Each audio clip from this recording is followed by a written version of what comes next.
Sir గురించి చెప్పాలి. నేను యాక్షన్ కింగ్. మనకి అప్పుడు స్కూల్ టైంలో మనకి యాక్షన్ కింగ్ కర్ణాటకలో అంటే అర్జున్ సారే. అలాంటి పెద్ద పెద్ద హిట్ ఇచ్చి మనకి కరాటే కింగ్.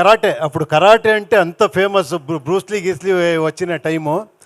ఆ టైంలో అర్జున్ గారు మనకి ఇండియాలో ఒక బ్రూస్లీ లాగా కర్ణాటకలో అంత craze. 2-3 film super duper hit అయింది. తర్వాత చూస్తే 1 ఇయర్ ఎక్కడా అని తెలీదు. టప్ అని తమిళ్లో ఒక బిగ్ స్టార్లో మళ్ళీ యాక్షన్ స్టార్ లాగా, అప్పుడే పాన్ ఇండియా స్టార్ ఆయన. One day CM.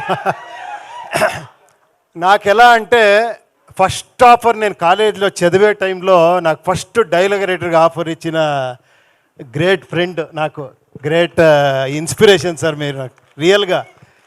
ఇప్పుడు ఎంత గర్వపడుతున్నానంటే ఈ స్టేజ్లో ఆయనతో షేర్ చేసేది నాకు చాలా గర్వంగా ఉంది.